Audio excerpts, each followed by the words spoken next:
Hello दोस्तों, तो आज की इस वीडियो में मैं आप सभी दोस्तों के लिए boy activate ancient God power series के एपिसोड 10 से लेकर 20 तक एक्सप्लेन कर रहा हूं। मैं उम्मीद करता हूं कि आप सभी दोस्तों को आज की ये लॉन्ग वीडियो काफी पसंद आने वाली है। तो इस सीरीज के सीजन 1 और सीजन 2 को आप सभी दोस्तों ने एक्सप्लेनर अली ओमेगा चैनल पर पहले से ही देख लिया होगा। तो आज हम इसके एक्सप्लेन करने वाले हैं एपिसोड 11। तो जैसा कि हमने पिछले एपिसोड में देखा था कि ज़ुइंग डीमन को हराने के बाद एक न्यू डीमन जनरल रॉय के पास आ चुका था और उसके पैलेस में पहुंचकर उसकी फाइट जनरल रॉय से हो जाती है। तो इस एपिसोड की शुरुआत सेम उसी ही सीन से होती है जिस पर हम ज़ुइंग को देखते हैं जो कि जनरल रॉय के सामने सीना तान कर खड़ा हुआ था और जनरल रॉय भी उसे देखकर काफी ज्यादा गुस्सा हो चुका था। जनरल रॉय एक डीमन किंग है और वो उसे ह्यूमन को इतना पावरफुल नहीं देखा जा रहा था। जनरल रॉय ज़ुइंग से कहता है कि मैंने तुम्हारे बारे में जो कुछ सुन रखा है, तुम तो उससे और भी ज्यादा पावरफुल निकले क्योंकि तुमने डीमन किंग ऑफ डार्कनेस को एक ही बार पर हरा दिया था। साथ ही साथ में जनरल रॉय से ये भी बोल रहा था कि अगर आज मैंने तुम्हें हरा दिया तो डीमन गॉड मुझे जरूर इसके बारे में कोई तोहफा देंगे क्योंकि तुम एक पावरफुल इंसान हो, लेकिन मैं तुमसे भी ज्यादा पावरफुल डीमन हूँ। ज़ुइंग भी उसे कहता है कि अपनी बकवास बंद करो, अगर मेरे साथ लड़ना चाहते हो तो आ जाओ। जिस पर वो उससे कहता है कि अगर आज मेरे सामने कोई डेमी गॉड लेवल का ह्यूमन होता तो उसी में हरा देता, तुम क्या चीज हो। जनरल रॉय आगे बढ़ती हुई ज़ुइंग पर एक जोरदार आकर हमला कर देता है जिसे रोकने के लिए ज़ुइंग भी अपने वाटर एंड फायर ड्रैगन को सम्मन कर लेता है। ज़ुइंग के इन सभी के सभी पावर्स को देखकर जनरल रॉय कहता है कि यह कैसा हो सकता है, तुम्हारे पास इतनी ज्यादा पावर कहां से आ चुकी है, ये तो एक बहुत बड़े से वॉरियर के पास भी नहीं होती। ये सुनकर तो ज़ुइंग इस पर और भी ज्यादा भड़क चुका था और अपने ट्रू फायर की एनर्जी का यूज करके उस पर एक स्लैश अटैक कर देता है और उसे दूर जाकर फेंक देता है। ज़ुइंग अब आगे बढ़ते हुए उसके सींग को तोड़ने वाला था क्योंकि एक डीमन की सींग को अगर तोड़ दिया जाए तो तभी जाकर वो मरता है, वरना उसे मारना कोई आसान काम नहीं होता। लेकिन उसके बीच वही लोग पहुंच आ जाते हैं जिन्हें हमने पिछले एपिसोड में देख रखा था और वो जनरल रॉय का साथ देने ही के लिए आए हुए थे, लेकिन इस मर्तबा तो वो ज़ुइंग के साथ ही चिमट जाते हैं। ये देखकर तो ज़ुइंग उस पर हमला करना शुरू कर देता है, लेकिन ज़ुइंग उन्हें मार नहीं पा रहा था क्योंकि उसके पास कुछ खास टेक्निक की पावर थी और वो उसके सामने खड़े हुए थे। ज़ुइंग उनसे पूछता है कि तुम लोग कौन हो, जिस पर वो उससे बताते हैं कि हम एक सीक्रेट टेम्पल की तरफ से आए हुए हैं और हम जनरल रॉय की जान बचाने आए थे। वो दोनों दरअसल में टाइम स्पेस टेम्पल ही की तरफ से आए हुए थे और हम देखते हैं कि ज़ुइंग यहाँ पर मन ही मन में सोच रहा था कि टाइम स्पेस टेम्पल के लोगों को टास्क दिए जाते हैं और वहाँ के डिसाइपल अगर टास्क कंप्लीट कर ले तो उन्हें रिवार्ड दिया जाता है। तभी पास में खड़ा हुआ रॉय कहता है कि नहीं, मुझे तुम दोनों की कोई जरूरत नहीं है, मैं एक डीमन जनरल हूँ और मैं आज ज़ुइंग को हरा दूंगा। वो एक ह्यूमन है और हम डीमन से कभी पावरफुल नहीं हो सकता। इस तरफ ज़ुइंग भी मन ही मन में उन दोनों के बारे में सोच रहा था कि अगर इन लोगों ने मुझे हरा दिया तो इन्हें रिवार्ड मिलेगा, लेकिन अगर इन लोगों ने मुझे नहीं हराया तो ये यहाँ पर मारे जाएंगे और इन्हें सजा भी मिलेंगी। उस लड़के का नाम वैंग था और कहता है कि हम अपने मिशन को कंप्लीट करके ही रहेंगे, इसलिए वो ज़ुइंग पर लगातार हमला करना शुरू कर देता है। साथ में ज़ुइंग भी खुद को बचाते हुए अपने आप को डिफेंड कर रहा था। यहाँ पर ज़ुइंग उसके साथ लड़ते हुए उसे हरा देता है, इसलिए वो कह रहा था कि नहीं, मैं तो हार नहीं सकता हूँ। इसलिए वो अपने एक न्यू टेक्निक को यूज करता है जिसमें वो इर्द गिर्द रंग बिरंगी धुआं फैला देती हुई ज़ुइंग को डिस्ट्रैक्ट कर रहा था। अब यहाँ पर वैंग सोच रहा था कि हमने ज़ुइंग को अपने ट्रैप में फंसा दिया है, इसलिए वो आगे जाकर उस पर हमला कर ही देते हैं, लेकिन ज़ुइंग अपनी डिवाइन आइज पावर का यूज करके उन्हें पहले से ही देखे जा रहा था। उन दोनों के पास एस्केप टेक्निक की भी पावर्स थी, इसलिए वो कुछ देर तक तो ज़ुइंग को परेशान कर रहे थे, लेकिन ज़ुइंग भी मास्टरमाइंड था और वो भी अपनी टेक्निक का करते हुए इजीली उनसे आपसे खुद को बचा रहा था। लड़ते लड़ते हुए यहाँ पर फाइनली हम देखते हैं कि वैंग अपनी स्प्लिट टेक्निक जिसमें से वो बहुत सारे लगातार स्लैश अटैक ज़ुइंग पर कर देता है और वो अपनी स्वॉर्ड का यूज कर रहा था, जिसे रोकने के लिए ज़ुइंग भी अपनी स्वॉर्ड से उनके स्लैश अटैक रोक देता है। तभी अचानक से वहाँ पर इर्द गिर्द फैला हुआ कलरफुल धुआं ज़ुइंग की बॉडी को इर्द गिर्द से घेर लेता है और ज़ुइंग को इस बात की समझ नहीं आ रही थी कि आखिर ये सब कुछ क्या हो रहा है। इस मौके का फायदा उठाते हुए वैंग भागती हुई ज़ुइंग पर हमला करने के लिए आ रहा था, लेकिन वो दोनों एक दूसरे से टकराकर यहाँ पर एक बहुत ही बड़ा सा ब्लास्ट हो जाता है। तभी यहाँ पर ज़ुइंग कहता है कितने पावरफुल अटैक से इस मर्तबा ये कैसे बच गया, जिस पर वैंग भी अब गुस्सा हो चुका था और ज़ुइंग पर अपने एक स्लैश अटैक कर देता है, जिसे रोकने के लिए ज़ुइंग ने शील्ड बना ली थी, लेकिन वो शील्ड ही टूट जाती है। यह अटैक अब ज़ुइंग को लग गया था, जिसकी वजह से उसका कम्युनिकेशन ब्रेसलेट भी टूटकर नीचे गिर जाता है। कम्युनिकेशन ब्रेसलेट से जिंगफी की ही आवाजें आ रही थी और वो ज़ुइंग को अपने आप का हेल्प पुकार रही थी क्योंकि वो भी दूसरी तरफ मुश्किल में पड़ गई थी, लेकिन इस तरफ ज़ुइंग खुद ही मुश्किल में पड़ चुका था। तभी ज़ुइंग उनके सामने खड़ा होकर कहता है कि अब मुझे इस बात की समझ आ गई है कि ये सारे का सारा सिर्फ और सिर्फ इल्यूजन ही चल रहा है। अगर मैं इसे रियल समझूं तो ये रियल होगा, लेकिन अगर मैं इसे इल्यूजन समझूं तो इल्यूजन होगा। तभी वो फिर से उस पर एक स्लैश अटैक कर देता है, लेकिन वो स्लैश अटैक तो ज़ुइंग से आर पार ही चला जाता है क्योंकि इस मर्तबा ने ज़ुइंग ने अपने माइंड में उसे इल्यूजन समझा था और वो इल्यूजन ही निकला। था, लेकिन अगर जुइंग इन अटैक को रियल समझता तो 100% ये अटैक जुइंग को लग ही जाता और इससे जुइंग को काफी ज्यादा नुकसान का सामना करना पड़ता, लेकिन ये उसे इल्यूजन ही समझ लेता है और यहाँ पर वो खुद को बचा लेता है। तभी वो लड़की जो सामने खड़ी हुई थी वो जुइंग से कहती है कि जुइंग तुम्हें इस इल्यूजन के बारे में कैसे पता चल गया, ये तो हमारा सबसे बड़ा सीक्रेट था। जिस पर जुइंग उसे कहता है कि तुमने फोर्थ रियलम के एक इल्यूजन का यूज किया था और मैं इसके बारे में कैसे नहीं जान सकता हूँ, मैं कोई छोटा लेवल का वॉरियर नहीं हूँ, तुम लोग मुझे जानते नहीं हो। साथ ही साथ में जुइंग उनका एक और भी राज फाश कर देता है और उनसे कहता है कि तुमने इस कम्युनिकेशन ब्रेसलेट का यूज करती हुई मुझे जिंगफी की आवाज सुनाई थी और तुमने मुझे सुनाई थी कि वो यहाँ पर काफी ज्यादा मुश्किल में है, लेकिन ये सभी के सभी तुम्हारा चाल था और मैंने पहले से ही बांध लिया है, इसलिए तुम लोग मेरा कुछ भी नहीं बिगाड़ पाओगे और ना ही तुम मुझे हरा सकते हो। जुइंग को जिंगफी की इस झूठी आवाज के बारे में सिर्फ और सिर्फ इसी ही वजह से पता चल गया था क्योंकि वो जानता है कि अगर जिंगफी कितनी भी ज्यादा मुश्किल में होगी वो कम्युनिकेशन ब्रेसलेट का यूज करके मुझे कभी भी कॉल नहीं करेगी और जुइंग को पूरा यकीन था, इसलिए वो इल्जाम इन पर लगा देता है क्योंकि उसे यकीन था कि ये इन्होंने ही अपनी टेक्निक से ऐसा करवाया है। अब यहाँ पर वो उसे काफी ज्यादा परेशान कर रहे थे, जिस पर जुइंग मन ही मन में यही सोचे जा रहा था कि अगर मैं इस जनरल रॉय को मार दूं, यानी कि जनरल रॉय के मारे जाने के बाद इनका मिशन फेल हो जाएगा और इन्हें खुद ब खुद ही इन्हें टाइम स्पेस ट्रेवल की तरफ से सजा दे दी जाएगी। उस लड़की का नाम होंगी है और साथ में उसके लड़के का नाम वोंग है, इसलिए हम देखते हैं कि वो दोनों जुइंग अपने 2 क्लोन बना लेती हुई उन्हें लड़ने के लिए भेज देता है। साथ ही साथ में जुइंग अपने असल शेप को जनरल रॉय के लिए छोड़ देता है। अब जुइंग मौके का फायदा उठाते हुए जनरल रॉय को मारने ही वाला था, लेकिन वो लड़की बीच में आकर उसके हमले को रोकने की कोशिश करती है। यहाँ पर वो लड़की अपनी टेक्निक का यूज करती हुई जुइंग को एक जाल में फंसा देती है। साथ ही साथ में वो ये भी बोल रही थी कि जुइंग का इस वर्ल्ड रियलम से बाहर आना नामुमकिन ही दिख रहा है। तभी यहाँ पर जुइंग को हम देखते हैं जो कि मन ही मन में अंदाजा लगा रहा था कि मैं कौन सी जगह ढूंढ लूं ताकि मैं उससे बाहर की तरफ निकल आ जा सकूं, और हम देखते हैं कि फाइनली अपनी आइज का यूज करती हुई उस जगह को देख लेता है। ये देखकर तो जुइंग अपने ट्रू अमीनी की पावर का यूज करके उस वीक जगह पर अटैक कर देता है ताकि वो उस जगह को खोलकर उस जगह से बाहर आ सके। तभी होंगी ये देखकर कह रही थी कि ये तो बिल्कुल ही इम्पॉसिबल काम है, जुइंग मेरी हेल्प के बिना यहाँ से बाहर नहीं आ सकता है, तो ये सब कुछ इसने कैसे कर दिया। जुइंग आगे बढ़ती हुई उस लड़की पर हमला कर देता है, लेकिन इस मर्तबा वो फिर से एक पोर्टल में आ चुका था और यहाँ पर ये पोर्टल तो उस पोर्टल से ज्यादा पावरफुल था। जुइंग अब दोस्तों एक वर्ल्ड रियलम में आ चुका था और यहाँ पर वो काफी ज्यादा परेशान हो रहा था क्योंकि वो अंदर खड़ा होकर बाहर के सारे लोगों को देख सकता था, लेकिन वहाँ पर बाहर खड़े हुए लोग जुइंग को नहीं देख पा रहे थे। तभी यहाँ पर बाहर की जानिब रॉय कह रहा था कि जुइंग यहाँ से भाग चला गया या वो किधर चला गया, जिस पर लड़की कहती है कि नहीं वो यहीं पर है, लेकिन सिर्फ और सिर्फ बात ये कि हम उसे देख नहीं सकते हैं। वो लड़की रॉय से कहती है कि अब हम जुइंग को तो नहीं देख सकते हैं, इसलिए हमारे लिए खतरा और भी ज्यादा बढ़ चुका है क्योंकि जुइंग हमें देख रहा है और वो कहीं भी तरफ से हम पर आकर हमला कर सकता है। जुइंग भी अब उन्हें अंदर से देखे जा रहा था और वो रॉय को मारने के लिए बाहर आ जाता है, लेकिन वो लड़का उस पर हमला फिर से कर देता है। वैन जुइंग से कहता है कि तुम्हारे शरीर के अंदर मैंने सारी की सारी ट्रू मीनिंग की पावर एंटर करवा दी है और कुछ ही देर बाद तुम काफी ज्यादा वीक हो जाओगे। अब जुइंग कहता है कि मुझे जल्दी से रॉय को मारना पड़ेगा ताकि ये दोनों अपने मिशन में फेल होकर इन्हें अपनी ही तरफ से सजा मिल दी जाए, इसलिए वो उस पर हमला करने के लिए लगातार ही आगे बढ़ते जा रहा था, लेकिन वो दोनों उस पर लगातार ही हमला करके उसे रॉय को मारने से रोक रहे थे। अब वो लड़की कहती है कि मुझे रॉय को वर्ल्ड रियलम के अंदर एंटर करवाना ही होगा वरना जुइंग इससे हमसे मार देगा और हम मिशन में फेल हो जाएंगे, इसलिए वो रॉय को एक जोरदार लात मार लेती हुई वर्ल्ड रियलम के अंदर पहुंचा देती है। जुइंग ने भी ये सब कुछ देख लिया था, इसलिए वो जल्दी से क्लोन बनाकर रॉय पर पीछे से हमला करने ही वाला था, लेकिन वो इस काम में भी बुरी तरह से नाकाम हो चुका था और रॉय भाग निकल गया था। यहाँ पर वो दोनों अभी भी उस पर स्लैश अटैक कर ही रहे थे, इसलिए जुइंग मन ही मन में यहाँ पर सोचता है कि मुझे वर्ल्ड रियलम को अटैक करना सीखना पड़ेगा, यानी कि मुझे इसे एक्टिव करने के बारे में कुछ जानकारी चाहिए ताकि मैं उसके अंदर जाकर वहीं पर ही उसे खत्म कर दूं। अब यहाँ पर जुइंग अपनी मिस्टिक टेक्निक का यूज करता है क्योंकि एक मरतबा वो वर्ल्ड रियलम में पहुंच चुका था और अब वो वर्ल्ड रियलम में हम उसे एंटर होता हुआ देख लेंगे अपनी मिस्टिक टेक्निक का।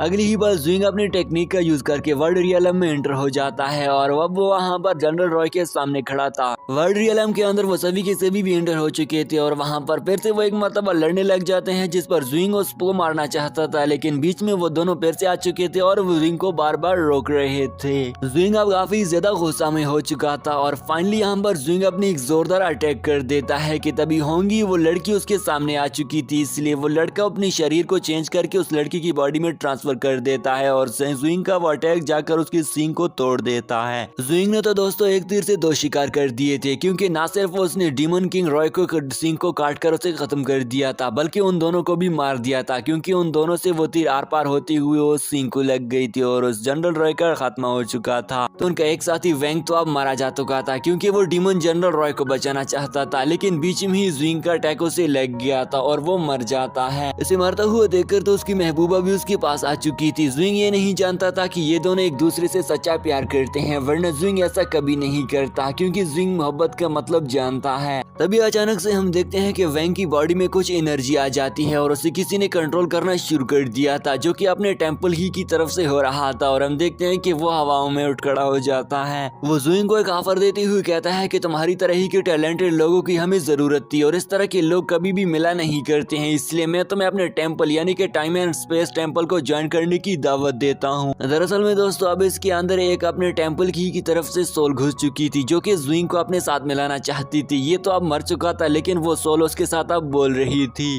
वो उसे ऑफर देते हुए कहता है कि अगर तुम हमारे टाइम एंड स्पेस टेंपल को ज्वाइन कर लो तो तुम्हें मैं फर्स्ट रैंकिंग की ट्रू मीनिंग की पावर को सिखा दूंगा, जो कि हमारे लिए कुछ ज्यादा मुश्किल काम ही नहीं है। साथ ही साथ में वो उसे ये ऑफर भी दे देता है कि इसी के साथ ही मैं तुम्हें इल्यूजन रियलिज्म की पावर्स भी सिखाऊंगा। तो तुम्हारा क्या ख्याल है? जिस पर जुइंग मन ही मन में सोच रहा था कि अब मैं इसे क्या बोलूं। जिस पर जुइंग सोचती हुई कहता है कि अगर मैं तुम्हारे टाइम एंड स्पेस टेंपल को ज्वाइन ना करूं तो तुम क्या कर लोगे। जिस पर वो उसे कहता है कि मेरे ख्याल से तो मुझे ये लग रहा है कि तुम टाइम एंड स्पेस टेंपल में ज्वाइन करने से डर रहे हो, क्योंकि तुम सोच रहे होगे कि वहाँ पर तुम्हें कुछ ज्यादा मुश्किल टास्क दिए जाएंगे। तो यह बात बिल्कुल ऐसी नहीं है। वो उसे यह ऑफर भी दे देता है कि मैं तुम्हें एक गोल्डन मैसेंजर बना दूंगा, इसलिए तुम्हें हमारे टाइम एंड स्पेस टेंपल में कोई भी मुश्किल नहीं होगी। जिसे बीच में खड़ी हुई लड़की ये सुनकर काफी ज्यादा शॉक रह गई थी। गोल्डन मैसेंजर एक बहुत ही बड़ा मैसेंजर होता है, यानी कि उसका मकसद ये होता है कि अगर वो मारा भी जाता है तो उसकी सोल सुरक्षित रहती है और उसे फिर से जिंदा किया जा सकता है। इसलिए वो लड़की भी अब शॉक रह चुकी थी, लेकिन वो अभी भी जुइंग को बोल रहा था कि अगर तुम ज्वाइन करने के लिए रजामंद हो जाते हो तो हम तुम्हारे साथ ये कर सकते हैं, इसलिए तुम मरोगे कभी भी नहीं, बल्कि हम तुम्हारी सोल को सुरक्षित रख लेंगे।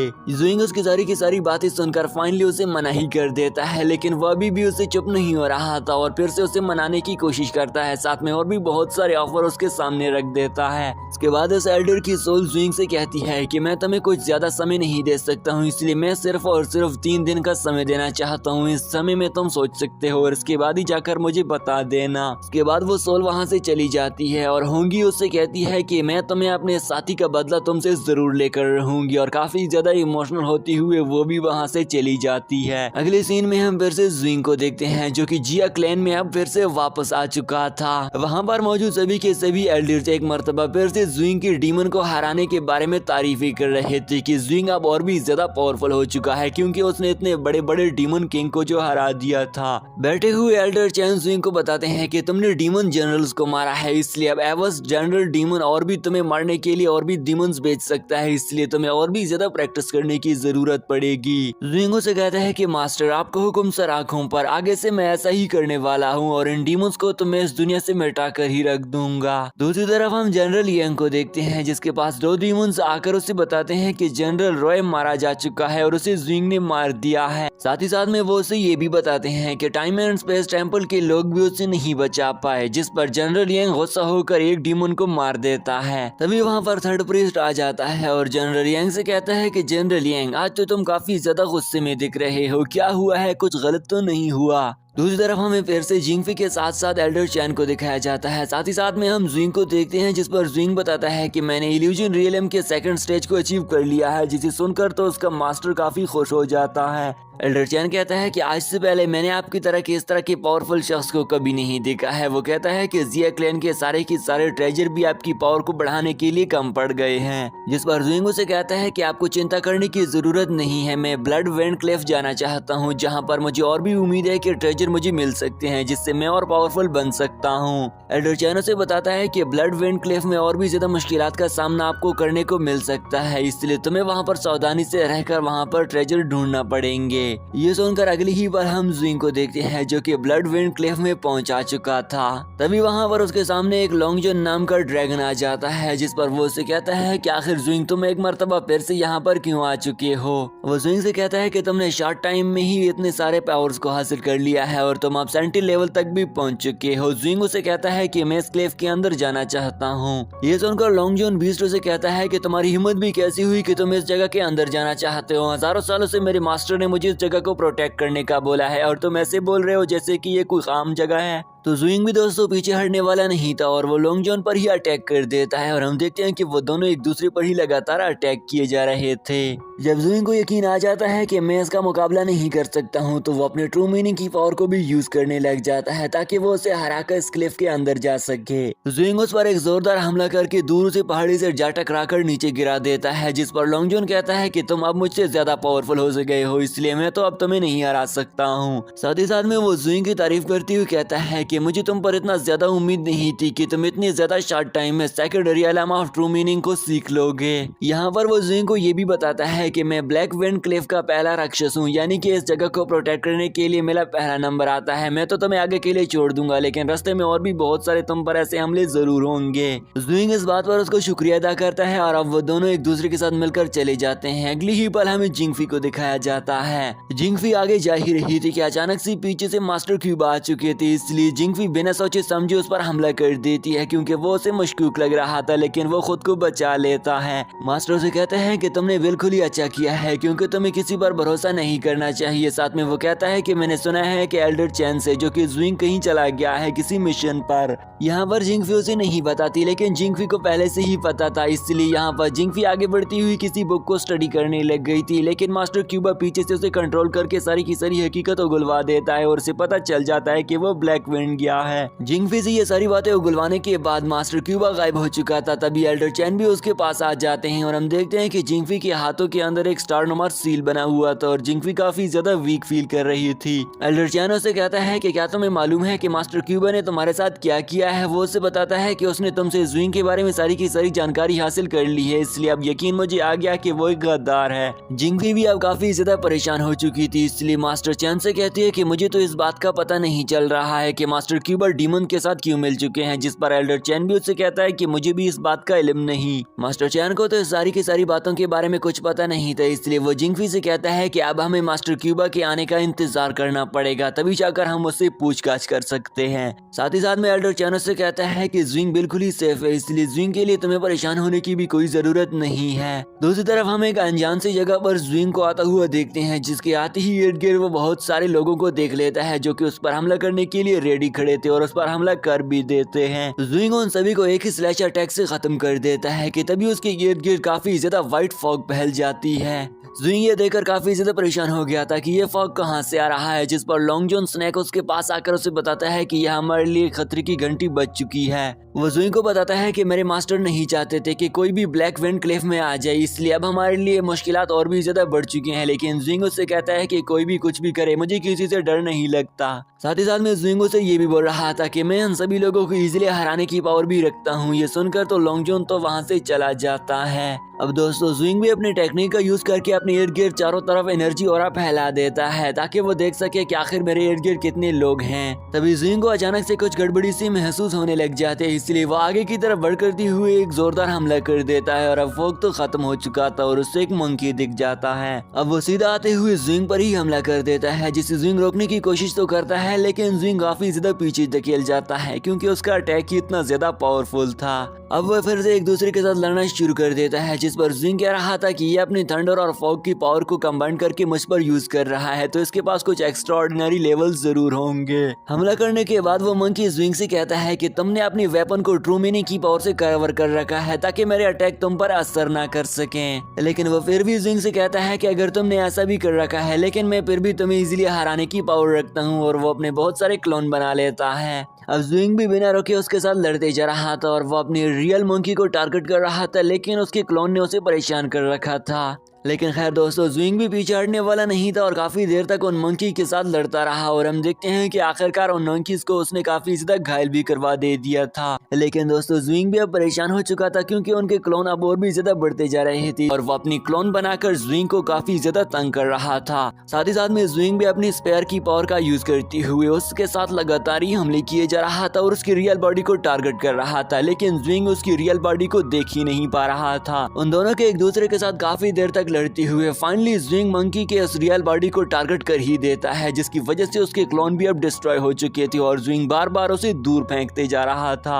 अब ज़ुइंग उसे कहता है कि क्या आप भी तुम मुझसे लड़ना चाहते हो, जिस पर मंकी बोल रहा था कि मुझे यकीन नहीं हो रहा है कि तुमने इतने ज्यादा स्ट्रॉन्ग मंकी किंग को हरा दिया। वो अपना नाम वूली बताते हुए ज़ुइंग से कहता है कि मैं तो तुमसे अब हार ही चुका हूँ, इसलिए मैं तुम्हें अपना तारफ बता देता हूँ और कहता है कि मैं इस ब्लैक वेन टेम्पल का सेकंड राक्षस हूँ। वो ज़ुइंग को ये मशवरा भी देता है कि आगे थर्ड राक्षस से आपका जिससे सामना होने वाला है वो मुझसे भी ज्यादा पावरफुल है, इसलिए मैं आपको मशवरा देता हूँ कि आप यहाँ से वापस चले जाएं और जब तुम डेमिड गोल्ड लेवल तक पहुँच जाओ तो फिर ही तुम यहाँ पर आना। मुझे तो तुमने हरा ही दिया है जो कि मैं सेकंड राक्षस हूँ, लेकिन थर्ड राक्षस को हराना कोई आसान काम नहीं होगा। जिस पर ज़ुइंग कहता है कि नहीं, मैं बिना कोशिश किए हार कभी नहीं मानता, इसलिए वो आगे चला गया था और मंकी भी उसे नहीं रोकता। लेकिन पीछे देखते हुए वूली वो उसे कहता है कि मैंने आज से पहले इस तरह के ट्रांसेंडेंट लेवल पावरफुल वॉरियर को नहीं देखा जिसने ट्रांसेंडेंट लेवल अचीव किया हो और इस जितना पावरफुल हो, ये तो सबसे ज्यादा पावरफुल निकला। दूसरी तरफ हमें फिर से जनरल यांग को दिखाया जाता है जो कि अभी भी गुस्से में दिख रहा था और वो थर्ड प्रीस्ट से कहता है कि मुझे बताओ कि ज़ुइंग अब इस वक्त कहाँ पर है। वो उसे कहता है कि मैं ज़ुइंग का पता लगा रहा हूँ, लेकिन मुझे मालूम नहीं पड़ रहा कि ज़ुइंग आखिरकार कहाँ पर है। इसके बाद वो एक गोला निकाल लेता है जिसके अंदर उसने एक लड़की को फंसा रखा था। जनरल यांग उसे कहता है कि मुझे जल्दी जल्दी बताओ कि ज़ुइंग कहाँ पर है, वरना मैं तुम्हारे साथ इस लड़की को भी मार दूंगा। थर्ड प्रीस्ट कहता है कि नहीं जनरल यांग, तुम ऐसा नहीं कर सकते हो, जिस पर वो भी उसे कहता है कि मैं ऐसा कर सकता हूँ, मुझे जल्दी जल्दी बताओ कि ज़ुइंग आखिरकार कहाँ पर है।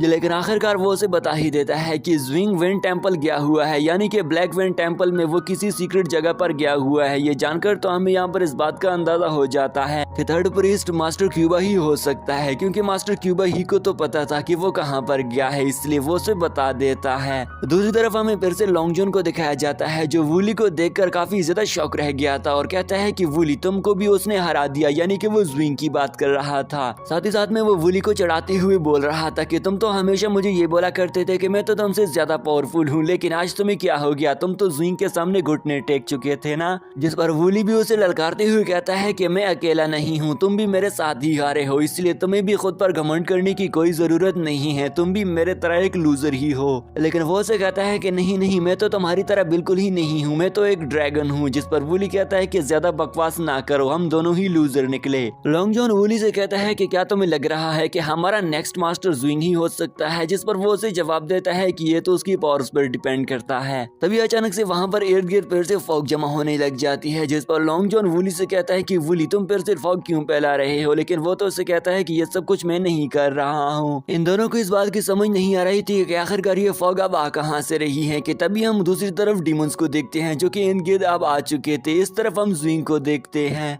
ज़ुइंग टेम्पल में पहुंच चुका था, लेकिन आगे जाते हुए उसे जाने में काफी ज्यादा दिक्कत पेश आ रही थी क्योंकि उस जगह पर काफी ज्यादा स्ट्रॉन्ग एनर्जी फ्लो हो रही थी और उसे महसूस हो रहा था कि मुझ पर फिर से कोई आकर हमला करने वाला है। तभी उसके पीछे से एक बंदा निकल कर आकर ज़ुइंग को देखे जा रहा था, इसलिए ज़ुइंग भी पीछे मुड़कर देखने ही वाला था, लेकिन वो शख्स वहां से फिर से गायब हो चुका था। इस मर्तबा फिर से वो शख्स बाहर निकल आते हुए ज़ुइंग पर हमला करने ही वाला था, लेकिन ज़ुइंग ने भी उसे भांप लिया था और उसके हमले को डॉज कर देता है। वो शख्स ज़ुइंग से कहता है कि मुझे इस बात पर यकीन बिल्कुल ही नहीं आ रहा है कि तुमने पिछले दोनों ही राक्षसों को मार गिरा दिया है। जिस पर ज़ुइंग उसे ग्रीट करती हुई कहता है कि मास्टर क्या मैं आपका नाम जान सकता हूँ। वो उसे कहता है कि मेरा नाम दाव है। साथ ही साथ में वो गुस्से से उसे ये भी ललकार रहा था कि तुम्हें मेरे बारे में और ज्यादा इन्फॉर्मेशन जानने की कोई जरूरत नहीं है। दाव से लड़ने का ललकार देता है, इसलिए ज़ुइंग भी अब उसके साथ लड़ने के लिए रेडी हो चुका था। दाव जैसे ही अपनी तलवार को ऊपर उठाता है वो सारे का सारा टेम्पल तो अब हिलने लग गया था। वहाँ पर अब पत्थर भी गिरने लग जाते हैं, इसलिए इस मौके का फायदा उठाती हुई दाव आगे बढ़कर ज़ुइंग पर एक जोरदार जंप लगाकर हमला कर देता है। ज़ुइंग भी उसे रोकने की भरपूर कोशिश कर रहा था, लेकिन दाव की थोड़ा सा पावरफुल दिख रहा था, इसलिए ज़ुइंग को उसे रोकने में काफी दिक्कत पेश आ रही थी। लेकिन खैर ज़ुइंग फिर भी हार नहीं मानता। इस तरफ ये दोनों काफी भरपूर एनर्जी का यूज करते हुए लड़े जा रहे थे कि अगली सीन में हमें एक न्यू डीमन को दिखाया जाता है जिसका नाम शैडो डीमन है। शैडो डीमन वूली और लॉन्गजन के पास आ चुका था और कहता है कि हाँ मुझे यकीन था कि ज़ुइंग भी अब यहीं पर ही होगा। इस तरफ ये दोनों उन सभी डीमंस का मुकाबला कर रहे थे कि वो ब्लू डीमन अब और भी ज्यादा डीमंस को अपने पास बुला लेता है। इसके बाद उनके साथ लड़ते हुए शैडो डीमन अब आगे बढ़ती हुई टेंपल में आना चाहता था क्योंकि उसका टारगेट ज़ुइंग था और वो ज़ुइंग को मारना चाहता था। वो डीमन ज़ुइंग के पीछे आया हुआ था। ज़ुइंग अपने फायर एंड ड्रैगन के पावर का यूज करती हुई दाओकी पर हमला कर देता है, जिसे रोकते हुए दाओकी ने अपनी पावर यूज करके पीछे से फिर से ज़ुइंग पर हमला कर दिया था, लेकिन ज़ुइंग फिर खुद को बचा लेता है। दाओकी का यह अटैक काफी ज्यादा पावरफुल था, इसलिए ज़ुइंग दूर जाकर गिर जाता है और अब दाओकी आगे जाते हुए उसके पर तलवार रख देता है और उससे कहता है कि अब बताओ अब मैं तुम्हें मार दूं या फिर जिंदा छोड़ दूं। ज़ुइंग उसे कहता है कि मुझे तो ये लग रहा है कि तुम डेमीगॉड लेवल की पीक पर होगे, जिस पर वो उसे कहता है कि तुम मेरे लेवल को अपने लेवल से कंपेयर ना करो, मैं तुमसे ज्यादा पावरफुल हूँ। अब ज़ुइंग भी हार मानने वाला नहीं था, इसलिए वो वर्ल्ड रियलम की टेक्निक का यूज करके उसके अंदर चला जाता है। ये देखकर तो दाओकी इर्द गिर्द तलवार मारने लग गया था, लेकिन ज़ुइंग उसे कहीं भी नजर नहीं आ रहा था। अब अंदर की जानिब हम ज़ुइंग को देखते हैं जो कि खुद से कहता है कि मुझे अपने आप पर इतना ज्यादा यकीन नहीं था कि मैं अपने इस टेक्निक को इतनी जल्दी आजमा कर इसे यूज कर लूंगा, क्योंकि दोस्तों वर्ल्ड रियलम की टेक्निक को यूज करना कोई आसान काम नहीं है। इसलिए दूसरी तरफ बाहर खड़ा हुआ दाओकी कहता है कि मैं समझ गया हूँ कि तुमने वर्ल्ड रियलम टेक्निक का यूज किया है, जिस पर ज़ुइंग से कहता है कि अब मैं बिल्कुल अच्छी तरीके से जान चुका हूँ कि इस पूरे की पूरे टेंपल में एक ऐसी एनर्जी ऑरा फैला दी गई है जिसकी वजह से मैं अपनी की पूरी पावर्स यूज नहीं कर पा रहा हूँ। इसीलिए तो मैंने वर्ल्ड रियलम का यूज किया ताकि मैं इस जगह की एनर्जी ऑरा से बच सकूँ, साथ ही साथ में मैं आपका मुकाबला करने के काबिल भी बन जाऊँ। अब तुम देखना कि मैं डेमीगॉड लेवल के वॉरियर को किस तरह से हरा देता हूँ, जो कि मैं एक ट्रांसेंडेंट लेवल वॉरियर हूँ। दाओकी कहता है कि मुझे आप पर इतना ज्यादा यकीन नहीं था कि तुम मेरे बिछाई हुई जालों को भांप जाओगी, इसलिए मैं भी आपको अंदर से बाहर से देखे जा रहा हूँ, तुम्हारी एनर्जी भी कुछ ज्यादा नहीं है। वो ज़ुइंग से कहता है कि मैं आपको वर्ल्ड रियलम के अंदर से भी थोड़ा थोड़ा देख सकता हूँ, इसलिए वो ज़ुइंग पर एक जोरदार अटैक कर देता है। ज़ुइंग वर्ल्ड रियलम के अंदर ही खड़ा होकर रोकने की कोशिश तो करता है, लेकिन उसका वर्ल्ड रियलम ही टूट जाता है।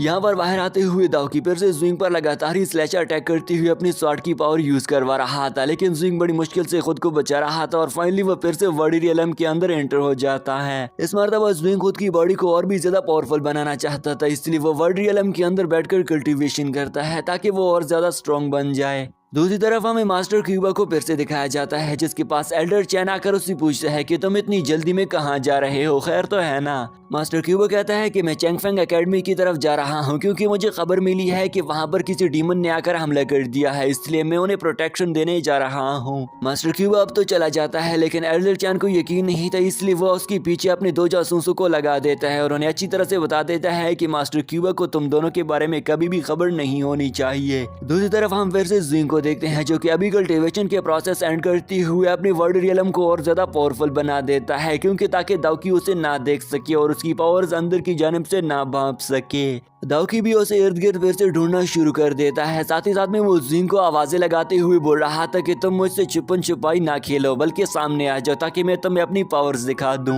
साथ ही साथ में वो ये भी बोल रहा था कि मैं काफी ज्यादा अरसे से आप ही की तरह के वॉरियर का इंतजार कर रहा था ताकि मैं अपने पावर्स को आप ही की तरह के इंसान के साथ में आजमा सकूं। ज़ुइंग उसकी सारी की सारी बातें सुनती हुई उसकी इर्द गिर्द ही घूमे जा रहा था, लेकिन वो बाहर नहीं आता। दाओकी तो अब काफी ज्यादा गुस्सा में हो चुका था क्योंकि ज़ुइंग ने अपने वर्ल्ड रियलम को और भी ज्यादा परफेक्ट बना दिया था, जिसकी वजह से थोड़ी सी भी ऑरा की एनर्जी उसे महसूस नहीं हो रही थी, इसलिए कुछ भी ज़ुइंग का अता पता नहीं चल रहा था। दाओकी लड़ने के लिए बहुत ही ज्यादा बेताब हो रहा था, इसलिए वो ज़ुइंग से कहता है कि तुम जो कुछ भी मांगोगे मैं दे दूंगा, साथ ही साथ में मैं तुम्हें कुछ नई टेक्निक भी सिखा दूंगा, लेकिन बस तुम सिर्फ और सिर्फ बाहर आ जाओ। तभी अचानक से ज़ुइंग को महसूस हो जाता है कि कोई डीमन आकर हमला करने वाला है और वो दाओकी पर हमला करने ही वाला था, लेकिन ज़ुइंग दाओकी का हाथ पकड़कर उसे वर्ल्ड रियलम में एंटर करके उसे बचा देता है। लेकिन उसके अंदर जाने से पहले ही वर्ल्ड रियलम तो फिर से ब्रेक हो जाता है, जिस पर वो दाओकी से पूछता है कि दाओकी ये क्या हो गया है। दाओकी उसे बताता है कि तुमने अभी वर्ल्ड रियलम के बारे में जाना है, इसलिए अगर तुम एक से ज्यादा लोगों को वर्ल्ड रियलम में रखोगे तो वो ब्रेक ही हो जाएगा और तुम इस वर्ल्ड रियलम को और पावरफुल बना लोगे तो तभी जाकर तुम 2 लोगों को रख पाओगे। लेकिन अब मजा चखो, अब हमारा फाइट डीमन से होने वाला है। इस तरफ तो शैडो डीमन भी अब उनसे लड़ने के लिए बिल्कुल ही बेताब हो चुका था, लेकिन ये दोनों भी शैडो डीमन से लड़ने के लिए रेडी हो जाते हैं। तभी अचानक से शैडो डीमन और भी बहुत सारे डीमंस को अपने पास बुला लेता है ताकि वो इन दोनों को अच्छे से मुकाबला कर सके। शैडो डीमन अब उन दोनों को कहता है कि ज़ुइंग को मेरे हवाले कर दो, लेकिन दाओकी ने ज़ुइंग का हाथ पकड़कर उसे आगे भगाए ले जा रहा था क्योंकि दाओकी उसे कहता है कि हम इनके साथ नहीं लड़ सकते हैं।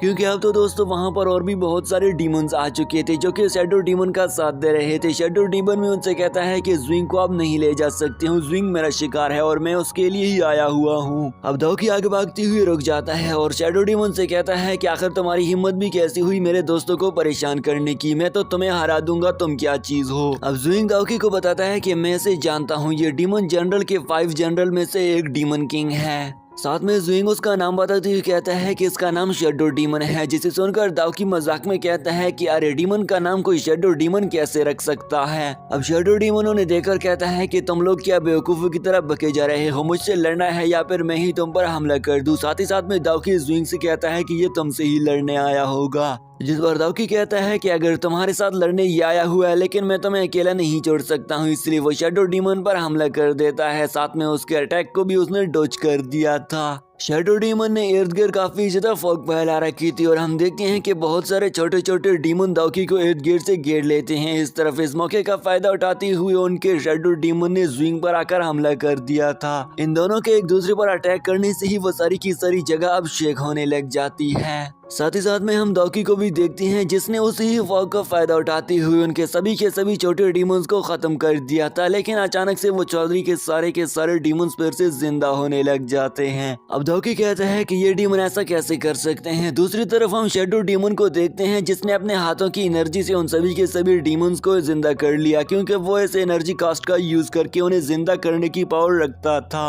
अब ज़ुइंग इस सारी की सारी सिचुएशन को देखकर कहता है कि मुझे एल्डर चैन को इस सारी की सारी सिचुएशन के बारे में बता देना चाहिए। दूसरी तरफ दाओकी और वो शैडो डीमन एक दूसरे पर हमला कर रहे थे, इस तरफ ये सारी की सारी बातों ने बता देता है। कम्युनिकेशन ब्रेसलेट्स का यूज करते हुए एल्डर चैन बताता है कि हाँ तुम लोग मुश्किल में पड़ सकते हो, इसलिए मैं तुम सभी की हेल्प करने के लिए किसी को भेज देता हूँ। नेक्स्ट सीन में हमें गोल्डन मैन और वाटर मैन को दिखाया जाता है, जिन्हें इस बात की खबर पहुंच जाती है कि दाओकी और ज़ुइंग पर डीमंस ने आकर हमला कर दिया है, इसलिए उन्हें हेल्प करने के लिए चले जाना चाहिए। तभी अचानक से इन सभी पर भी डीमंस ने आकर हमला कर दिया था और दूसरी तरफ हम देखते हैं कि शैडो डीमन ने दाओकी को पकड़ रखा था और उसे दूर जाकर फेंक देते हैं। ज़ुइंग भी ये देखकर काफी ज्यादा गुस्सा हो चुका था, लेकिन अगली ही पल हम एल्डर चैन को देखते हैं जिसके पास उसके जासूस आकर उसे बताते हैं कि हमने एल्डर मास्टर क्यूबा का पीछा किया था। वो बताते हैं कि हमने उनका पीछा करते करते हम चैंगफेंग एकेडमी तक पहुंचा चुके थे, लेकिन चैंगफेंग एकेडमी के आगे हमें उसका कुछ आता पता नहीं चला और वो गायब हो चुका था।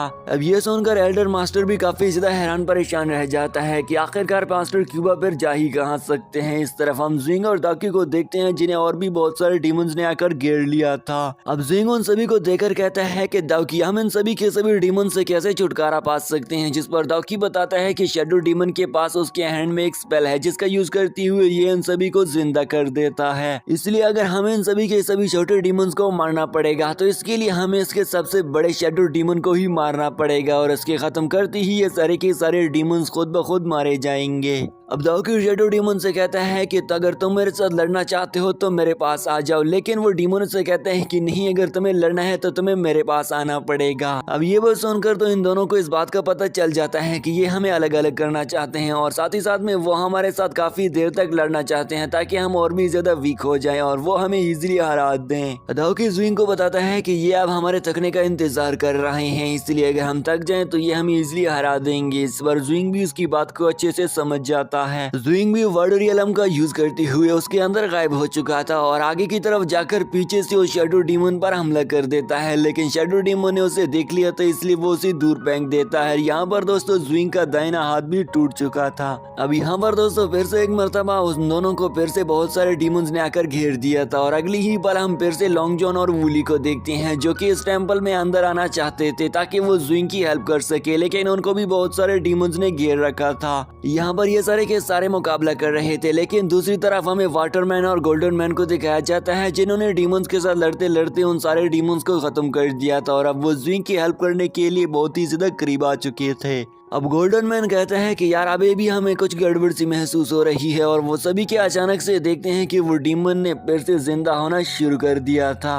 अगली सीन में हमें फिर से डाउकी और ज़ुइंग को दिखाया जाता है। इन दोनों के डीमन के साथ लड़ते लड़ते काफी ज्यादा टाइम गुजर चुका था और ये दोनों की एनर्जी काफी ज्यादा लो हो चुकी थी और साथ में काफी ज्यादा थक हार कर घायल हो चुके थे। अब शैडो डीमन इस मौके का फायदा उठाती हुई उन दोनों को मारने आगे बढ़ ही रहा था कि अचानक से मास्टर क्यूबा की एंट्री हो जाती है और पोर्टल का यूज करके यहाँ पर पहुंचा चुका था। मास्टर क्यूबा ज़ुइंग से कहता है कि तुम यहाँ पर लड़ने क्यों आए हुए हो, जिस पर वो उसे बताता है कि मैंने तुम्हें एक दिन कहा था कि हर दिखने वाली चीज सोना नहीं होती। अब ज़ुइंग उस पर काफी ज्यादा गुस्सा हो चुका था। साथ ही साथ में मास्टर क्यूबा भी उसे कहता है कि अब तुम बुरी तरह से फंस चुके हो और अब तुम्हारा फाइट अब डीमन से होने वाली है। मास्टर क्यूबा ज़ुइंग से कहता है कि मुझे लगता है कि तुम्हें गहरी चोट लगी है, लेकिन ज़ुइंग तो उस पर चिल्लाते हुए कहता है कि तुम्हें मुझे बताना होगा कि तुमने आखिर डीमन का साथ क्यों दिया। अब ये देखकर डाउकी कहता है कि तुम इस बेवकूफ़ी बातें क्यों सुने जा रहे हो, इस पर हमला क्यों नहीं कर देते हो, और वो मास्टर क्यूबा पर हमला कर ही देता है, लेकिन मास्टर क्यूबा भी उसे दूर फेंक दे देता है। अब शैडो डीमन भी ये देखकर डाउकी पर हमला करने ही वाला था, लेकिन ज़ुइंग बीच में आकर उसके सामने आ खड़ा हो गया था। शैडो डीमन ज़ुइंग से कहता है कि तुमने हमें बहुत ही ज्यादा तरसाया है, इसलिए मैं भी तुम्हें तड़पा कर मारूंगा, और उन दोनों पर हमला कर देता है, लेकिन बीच में मास्टर क्यूबा आकर उसके अटैक को रोक देता है। शैडो डीमन क्यूबा से कहता है कि क्या तुम ग्रेट डीमन गॉड को धोखा देना चाहते हो, तुम ये क्या कर रहे हो। साथ में मास्टर क्यूबा ज़ुइंग और उसके साथी से कहता है कि जल्दी से तुम दोनों यहाँ से निकल जाओ, मैं तो इस डीमन को खुद ही देख लूंगा। अब वो डीमन भी उन सभी को मारने का हुक्म दे देता है और इस तरफ हम मास्टर क्यूबा को देखते हैं जो ज़ुइंग से कहता है कि मैंने जिंदगी में बहुत सारी गलतियाँ की हैं और एक दिन मैं तुम्हें बताऊंगा कि मैंने आखिर डीमन का साथ क्यों दिया था। अब वो सारे डीमन आगे बढ़ते हुए उन सभी पर हमला कर ही देते हैं, लेकिन मास्टर क्यूबा ने उन डीमन को मार गिरा दिया था और शैडो डीमन की तरफ जाकर हमला कर देता है, लेकिन शैडो डीमन उसे पीछे धकेल देता है। अब ज़ुइंग एल्डर मास्टर क्यूबा की हेल्प करने आगे जा ही रहा था, लेकिन उसका साथी उसे रोककर कहता है कि नहीं, अब तुम काफी ज्यादा इंजर्ड हो चुके हो, इसलिए अभी तुम्हें लड़ने की जरूरत बिल्कुल भी नहीं है। अब मास्टर क्यूबा इन दोनों के लिए यहाँ पर एक पोर्टल बनाकर इन दोनों को भागने का कहते हैं, क्योंकि मास्टर क्यूबा जानते हैं कि ज़ुइंग की जिंदगी काफी ज्यादा इम्पोर्टेंस रखती है, इसलिए से यहाँ से चले जाना ही बेहतर साबित हो सकता है। अब डाउकी भी ये सुनकर ज़ुइंग को उस पोर्टल की तरफ जाते हुए खींचे जा रहा था, लेकिन ज़ुइंग कहता है कि मैं तुम्हें इस तरह से अकेले नहीं छोड़ सकता हूँ, लेकिन डाउकी उसे जोर से खींचे जा रहा था।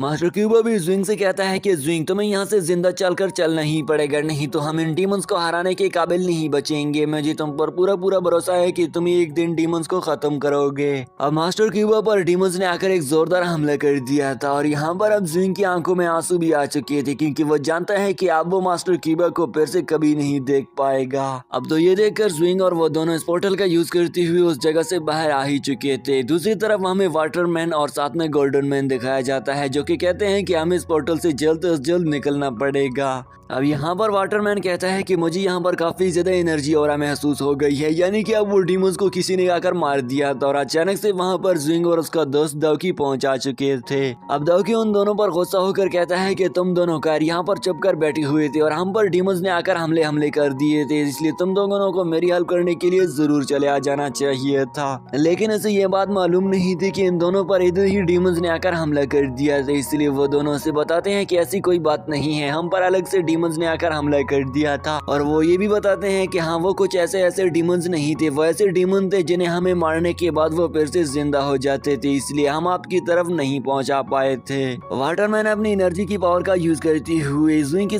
सारी इंजरीज को हील कर देता है। साथ ही साथ में वो उसे ये भी कह रहा था कि तुमने हमारी जान उन डीमन से चुरा दी है, हम आपके बहुत शुक्रगुजार हैं। लेकिन ज़ुइंग उसे निराश होते हुए बताता है कि नहीं, ये सब कुछ मैंने नहीं किया है, बल्कि ये सब कुछ तो मेरे मास्टर क्यूबा ही की वजह से पॉसिबल हो गया है। ज़ुइंग उन दोनों से कहता है कि अगर मैं और ज्यादा पावरफुल होता तो शायद ही हो सकता था कि मैं मास्टर क्यूबा के साथ साथ डीमंस को खुद ही खत्म कर देता है। जिस पर गोल्डन मैन कहता है कि नहीं, तुमने हमारे टेम्पल की जान बचाई है, इसलिए हम सभी लोग आपका काफी ज्यादा तहे दिल से शुक्रगुजार हैं कि आप हमारे टेम्पल हिफाजत करने के लिए तुमने अपनी जान को खतरे में डाल दिया है, साथ ही साथ में तुमने मास्टर क्यूबा को ही हमारे टेम्पल के लिए कुर्बान कर दिया। वाटरमैन कहता है कि हाँ, अब मुझे बिल्कुल ही यकीन आ चुका है कि तुम ही हमारे मसीहा हो, इसलिए वो तीनों की तीनों ज़ुइंग को ग्रीट करते हैं। ज़ुइंग को ये सारी की सारी बात देखकर कुछ परेशानी से हो जाती है, जिस पर गोल्डन मैन बताता है कि हमारे इस क्लैन में ये सब कुछ पहली मर्तबा ही हुआ है कि इतनी छोटी उम्र का एक डिसाइपल एक ट्रांसेंडेंट लेवल का वॉरियर बन जाए, साथ ही साथ में वो ट्रांसेंडेंट लेवल का होने के साथ साथ उसके पास और भी बहुत सारी पावर्स हो, इसलिए हम सभी तुम्हें अपना मसीहा मानते हैं। साथ ही साथ में पास में खड़ा हुआ वाटरमैन ज़ुइंग को बताता है कि हमारे मास्टर ने मरने से पहले हमें बताया था कि यहाँ पर एक तुम्हारे पास मसीहा आएगा जो इसी ही टेम्पल पर आएगा। जाएगा। इसलिए अगर तुम अपनी जिंदगी को किसी मसीहा के नीचे गुजारना चाहते हो तो तुम्हें अपने लिए हजारों साल तक का इंतजार करने पड़ेगा। और फाइनली अब वो दिन आ चुका है और वो मसीहा हमारे सामने आ खड़ा हुआ है। ये सारी बात बताते हुए वाटरमैन वहाँ पर एक एनर्जी क्रिएट कर देता है। साथ ही साथ में उसने एक रिंग को भी क्रिएट कर दिया था जो कि एक कम्युनिकेशन स्टोरेज रिंग था, यानी कि उसके अंदर उसके पिछले मास्टर की सारी माजी की यादें राइट करके लिखी हुई थी। ज़ुइंग जैसे ही उस स्टोरेज रिंग को अपने हाथों में उठा लेता है उसके अंदर देखता है कि उसके अंदर तो बहुत सारी कीमती चीजें यानी कि पिल्स पड़ी हुए थे और उनका यूज करते हुए ज़ुइंग अपने कल्टीवेशन लेवल को एक अलग ही लेवल तक पहुंचाने की सलाहियत रखता है। ज़ुइंग उन्हें देखकर काफी ज्यादा खुश हो गया था, जिस पर गोल्डन मैन उसे कहता है कि इसके अंदर इतने ज्यादा ट्रू स्टोन है जिनका यूज करते हुए तुम जिया क्लैन में मौजूद सभी के सभी वॉरियर साथ में डीमन जो कुछ भी है इनसे ज्यादा पावरफुल बन जाओगे।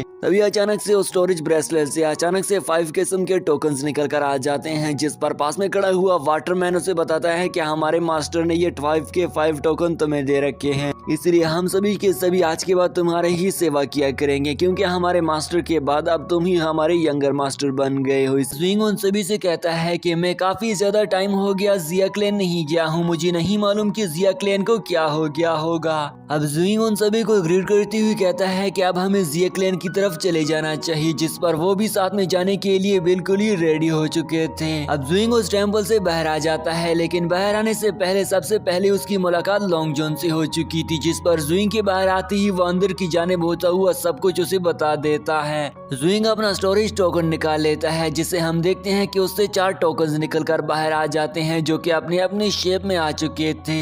अब अगले ही पल उनसे चारों के चारों बाहर निकल कर आ जाते हैं, जिनमें दाऊ की वुली के साथ साथ गोल्डन मैन और वाटरमैन शामिल थे। लॉन्ग जॉन ज़ुइंग को ग्रीट कर देता है, इससे हमें मालूम हो जाता है कि आज के बाद वो भी ज़ुइंग की ताबेदारी किया करेगा, यानी कि ज़ुइंग अब उन सभी के सभी का मास्टर बन चुका है। ज़ुइंग लॉन्ग जॉन से कहता है कि आज के दिन मैं तुम्हें अपने साथ नहीं ले जा सकता हूँ, जिस पर लॉन्ग जॉन उसे कहता है कि मास्टर आप ऐसा तो ना बोला करे, मैं आपका हजारों सालों से इंतजार कर रहा था। ज़ुइंग उसे कहता है कि मैं तुम्हें इसलिए यहाँ पर रखना चाहता हूँ क्योंकि डीमंस का हमला करने का अंदेशा और भी ज्यादा बढ़ते चले जा रहा है, इसलिए मैं चाहता हूँ कि तुम ब्लैक विंड टेम्पल की हिफाजत करो। अब ये सुनकर तो लॉन्ग जॉन थोड़ा सा निराश जरूर हो चुका था, लेकिन फाइनली वो ज़ुइंग के साथ मान जाता है और उससे कहता है कि चलिए ठीक है मास्टर, मैं आपकी इस बात को भी मान लेता हूँ। ज़ुइंग भी उसे कहता है कि तुम्हें निराश होने की कोई जरूरत नहीं है, जैसे ही डीमंस का हमला टल जाएगा तो मैं तुम्हें जरूर अपने साथ लेकर चला जाऊंगा। पास में खड़ा हुआ गोल्डन मैन भी लॉन्ग जॉन से कहता है कि तुमने हजारों सालों से यहाँ पर इंतजार किया है, इसलिए कुछ दिन तक और इंतजार कर लो, जैसे ही डीमंस को हम निपटा लेंगे तो तुम्हें भी अपने साथ लेकर चले जाएंगे। तभी दूसरी तरफ पोर्टल ओपन होते हुए जिंगफी भी ज़ुइंग की हेल्प करने के लिए पहुंचा जाती है, क्योंकि उसके मास्टर ने उसे हेल्प करने के लिए बुलाया था, लेकिन अब ज़ुइंग को हेल्प की जरूरत ही नहीं थी। नेक्स्ट सीन में हमें चैंगफेंग एकेडमी का मंजर दिखाया जाता है, जहां पर खड़े हुए सभी के सभी स्टूडेंट बात कर रहे थे कि मास्टर क्यूबा कैसे गद्दार हो सकते हैं, वो तो हमारे सबसे बेस्ट टीचर थे। साथ ही साथ में वो ये भी बोल रहे थे कि हमें तो सबसे ज्यादा उस पर एतबार था, लेकिन वो डीमन के साथ कैसे मिल सकते हैं। इस बात पर वो सभी के सभी स्टूडेंट में हलचल मच चुकी थी। ज़ुइंग के छोटे भाई किंगशी को ये सारी की सारी बातें बर्दाश्त नहीं हो रही थी, इसलिए वो उस डिसाइपल से कहता है कि बेवकूफ चुप हो जाओ और उसे गले से भी पकड़ ले लेता है। लेकिन वो डिसाइपल उसे कहता है कि अगर मैंने कुछ गलत कहा हो तो तुम कह सकते हो, तुम्हारी भाई को तो वहाँ पर उसने मारने की कोशिश की थी, लेकिन खैर फिर उसने बाद में उसे बचा भी लिया था। अब ज़ुइंग भी वहाँ पर पहुँचा जाता है और सभी के सभी स्टूडेंट से कहता है कि तुम इस तरह से अपने मास्टर पर इल्जाम नहीं लगा सकते हो, तुम सभी लोगों को सच्चाई के बारे में भी जानना चाहिए। साथ ही साथ में ज़ुइंग उन सभी से ये भी कहता है कि जब तक ये साबित ना हो जाए कि वो गद्दार था या नहीं, तुम लोग कुछ भी नहीं कह सकते हो, क्योंकि वो वहाँ पर अभी मारा जा चुका है और हमें ये बात का पता नहीं कि वो मरा भी है या नहीं। किंगशी भी उसे कहता है कि भाई मैं जानता हूँ कि मेरे मास्टर देशद्रोही नहीं हो सकते हैं, यानी कि वो हमें धोखा नहीं दे सकते हैं, इसलिए वो जिंदा होंगे। नेक्स्ट सीन में हमें लाइब्रेरी में ज़ुइंग के साथ एल्डर चैन को दिखाया जाता है, जहाँ पर एल्डर चैन निराश होते हुए ज़ुइंग को बताता है कि हमने मास्टर क्यूबा के पीछे अपने लोग भेजे हुए थे, लेकिन उसका अभी तक कुछ अता पता नहीं है। साथ ही साथ में वो ज़ुइंग से कहता है कि डीमंस का ये वाला हमला भी बिल्कुल ही नाकाम हो चुका है, इसलिए वो और हमला करने के लिए अपनी प्लानिंग करेंगे। अगली सीन में हमें जनरल यांग को दिखाया जाता है, जिसके पास थर्ड प्रीस्ट आकर उसे एक बहुत ही ज्यादा बुरी खबर सुना देता है। वो उसे बताता है कि शैडो डीमन मारा जा चुका है। जनरल यांग उस पर गुस्सा होते होते हुए कहता है कि अगर शैडो डीमन मारा गया तो तुम कैसे वापस आ गए हो। वो उसे बताता है कि हमारे लिए काफी ज्यादा जाल और ट्रैप बिछाए गए थे।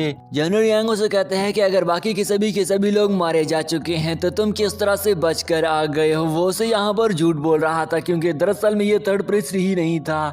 अगर ये दोस्तों थर्ड प्रीस्ट हो ही नहीं सकता तो फिर कौन हो सकता है। दरअसल में दोस्तों ये मास्टर क्यूबा ही था जो कि सारी की सारी झूठी कहानियां उसे सुना रहा था। जनरल यांग थर्ड प्रीस्ट से कहता है कि अब तुम्हें जिया क्लैन वापस चले जाना चाहिए, लेकिन वो उसे कहता है कि मैं वापस कभी नहीं जाऊंगा क्योंकि अब मेरी वहाँ पर जासूसी होना शुरू हो चुकी है। दूसरी तरफ हमें ग्रेट डीमन किंग को भी दिखाया जाता है जिसके पास बाकी सभी छोटे डीमंस आ जाते हैं। साथ ही साथ में आइस डीमन भी वहाँ पर पहुँचा चुका था। आइस डीमन अपने किंग से कहता है कि मुझे शैडो डीमन बिल्कुल ही पसंद नहीं था, लेकिन मैं उसका बदला जरूर लेकर रहूंगा क्योंकि इंसान हमसे ज्यादा पावरफुल होने लग गए हैं। ग्रेट प्रीस्ट उसे कहता है कि अब हमें जल्दी से काम करने की कोई जरूरत नहीं है वरना हम फिर से मारे जाएंगे, इसलिए हम फिर एक मर्तबा प्लानिंग जरूर करेंगे। लेकिन आइस डीमन से कहता है कि मुझे तो लगता है तुम डर चुके हो। ग्रेट डीमन प्रीस्टों ने कह रहा था कि बहुत ही जल्द हमारा बड़ा डीमन किंग अवेक हो जाएगा, लेकिन बाकी सभी छोटे डीमन इस बात को नहीं मान रहे थे, इसलिए वो इजाजत दे ही देते हैं कि एक मर्तबा फिर से तुम सिया क्लैन पर हमला कर सकते हो। नेक्स्ट सीन में हमें जिया क्लैन का मंजर दिखाया जाता है जहां पर अचानक से पोर्टल ओपन होते हुए जनरल यांग पहुंचा चुका था। साथ ही साथ में बाकी सभी डीमंस भी उसके साथ आए हुए थे और वो उस जगह पर हमला कर देते हैं। उन सभी लोगों ने जैसे ही डीमंस को देख लिया था उन्होंने तो भागना शुरू कर दिया था, लेकिन वो डीमन आते हुए एक एक इंसानों को मार रहे थे। तभी यहाँ पर यांगबो के साथ उसका दूसरा साथी पहुंचा जाते हैं और कह रहे थे कि हमने बहुत देर कर दी। यहाँ पर हम एक छोटे से बच्चे को भी भागता हुआ देखते हैं कि अचानक से डीमन उस पर हमला करने ही वाला था, लेकिन यानबो आते हुए उसे बचा लेता है और बहुत सारे डीमंस को भी मार गिरा देता है। दूसरी तरफ उसका दोस्त होंग भी काफी ज्यादा अच्छे अंदाज में लड़े जा रहा था जहाँ पर बहुत सारे डीमंस ने आकर उस पर भी हमला कर दिया था, लेकिन वो अपनी टेक्निक का यूज करते हुए बहुत सारे डीमंस को हरा देता है। अब यानबो सभी के सभी डीमन के सामने खड़ा होकर बोल रहा था कि तुम सभी लोग हमें नहीं हरा पाओगे, लेकिन यहाँ पर अचानक से और भी बहुत सारे डीमंस आ चुके थे। साथ ही साथ में जनरल यांग भी उसे कहता है कि हम तुम्हें जरूर हरा देंगे। उन सभी डीमंस के आते ही यानबो अपने साथ खड़े हुए दोस्त से कहता है कि दोस्त अब हम इन डीमन को नहीं हरा पाएंगे, इसलिए हम जनरल चैन को बताना ही पड़ेगा।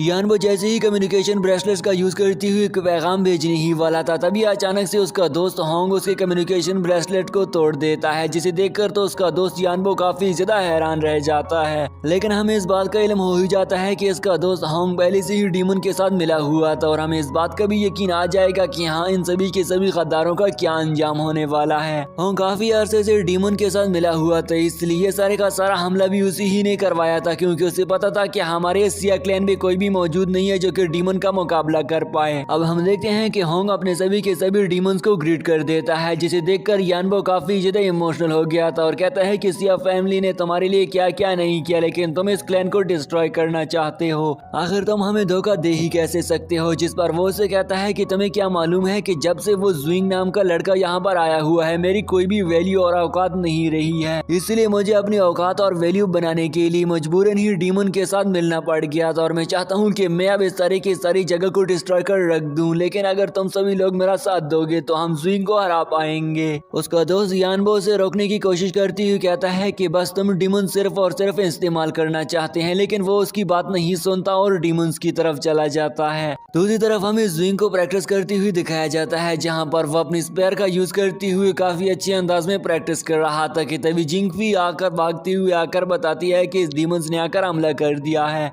दूसरी तरफ डीमन ने मिलकर बहुत सारे इंसानों को खत्म कर दिया था और वो एक एक करके उनके सारे क्लैंस के लोगों को खत्म किए जा रहे थे और इस मर्तबा तो यानबो की बारी अब बिल्कुल ही करीब आ चुकी थी। यहाँ पर वो सारे के सारे डीमंस काफी ज्यादा अच्छी खासी मार पिटाई करके जुल्म कर देते हैं और अगली ही पल हम कुछ ही देर बाद देखते हैं कि जुइंग और जिंगफी भी वहाँ पर पहुँचा जाते हैं। जुइंग देखता है कि इनके सारे के सारे साथी सब मारे जा चुके थे कि तभी अचानक से पत्थर से हाथ निकल कर बाहर आ गया था और वो उनका दोस्त होंग ही था। यहाँ पर होंग उनसे बोल रहा था कि मुझे माफ कर देना क्योंकि हमारे सारे के सारे दोस्त मारे जा चुके हैं, साथ में मेरा सबसे अच्छा दोस्त यानबो भी मारा जा चुका है, लेकिन वो तो बिल्कुल ही नाटक कर रहा था। अगली ही पल हमें होंग का मंजर दिखाया जाता है जहाँ पर होंग को हील किया जा रहा था क्योंकि वो काफी इंजर्ड हो चुका था, लेकिन इस तरफ हम जुइंग को देखते हैं जो कि अपने दोस्त यानबो के लिए काफी ज्यादा परेशान था। जुइंग अपने दोस्त के मारे जाने की वजह से काफी ज्यादा दुखी हो चुका था, लेकिन एल्डर चैन उसे सहारा देते हुए कहता है कि नहीं अब हम एक जंग के मरहले से गुजर रहे हैं, इसलिए हमें अपने दोस्त दोस्तों और प्यारों को कुर्बान करना ही पड़ेगा।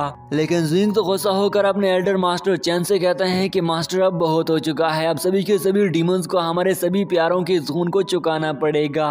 ज़ुइंग तो अब काफी ज्यादा गुस्सा हो चुका था, लेकिन अगली ही पल हम होंग को देखते हैं जो कि बिल्कुल ही हील हो चुका था और वो धीरे धीरे करके वहां से गद्दारों की तरह निकल जाता है। दूसरी तरफ हमें डीमन पैलेस को दिखाया जाता है जहां पर यानबो के साथ काफी ज्यादा जुल्म किया जा रहा था। वो अभी तक भी जिंदा था और उसे जंजीरों के साथ लटका दिया गया था।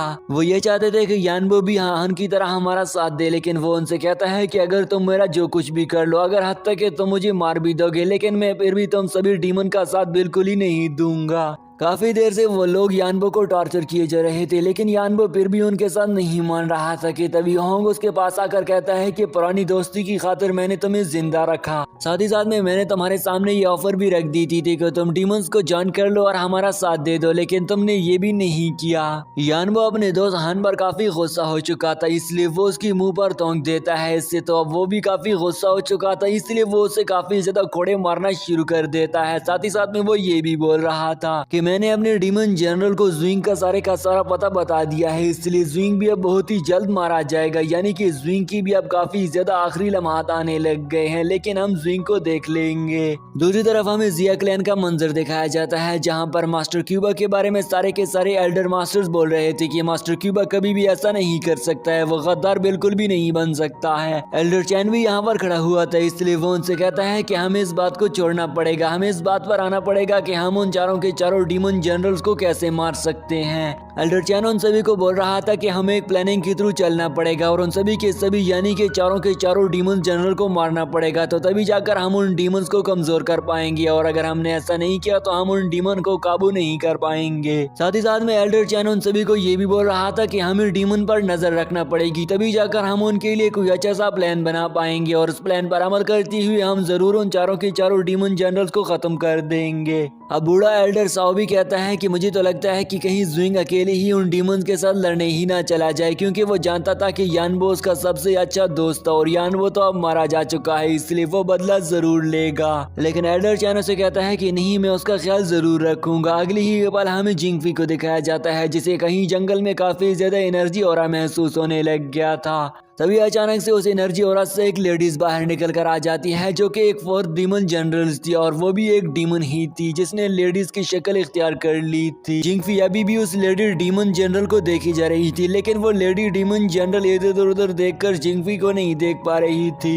वो कहती है कि मुझे पता चल गया है कि कोई तो इर्द गिर्द मौजूद है और मैं जल्द ही उसे देख लूंगा, लेकिन अगर वो मेरे सामने आ जाए तो अच्छा ही होगा। इस तरफ हमें सीन चेंज होता हुआ एल्डर चैन के साथ ज़ुइंग को दिखाया जाता है, जिस पर ज़ुइंग तो उसे कहता है कि मैं अपने दोस्त यानबो का बदला लेने जा रहा हूँ। एल्डर चैन भी उसे रोकते हुए कह रहा था कि नहीं ज़ुइंग, तुम्हें जल्दबाजी नहीं करनी चाहिए, लेकिन ज़ुइंग तो उसे कहता है कि नहीं एल्डर चैन, मुझे बस इजाजत चाहिए, मैं उन डीमंस को खत्म करना चाहता हूँ। साथ ही साथ में एल्डर चैन से ये भी बोल रहा था कि तुम जिस डीमन जनरल को मारना चाहते हो वो तुमसे काफी ज्यादा पावरफुल है, इसलिए अभी तुम उसे नहीं मार पाओगे और ना ही तुम्हें उसे हमला करने के लिए उसके पास चले जाना चाहिए। लेकिन ज़ुइंग तो उसे कहता है कि नहीं मास्टर, उन्होंने मेरे सारे के सारे दोस्तों को खत्म कर दिया है, तो मैं अब यहाँ पर कैसे चैन से बैठ सकता हूँ, मैं अपना बदला जरूर लेकर रहूंगा। लेकिन एल्डर चैन अभी भी उसे रोकते हुए कह रहा था कि तुम्हें जल्दबाजी नहीं करनी चाहिए, हमें फ्यूचर में जरूर इन डीमंस को खत्म करने का एक मर्तबा जरूर मौका मिल जाएगा। लेकिन ज़ुइंग अभी भी उसके साथ इस बात को भी नहीं मान रहा था और वो लगातार इस बात की जिद किए जा रहा था कि मैं उन पर हमला करने जरूर जाऊंगा।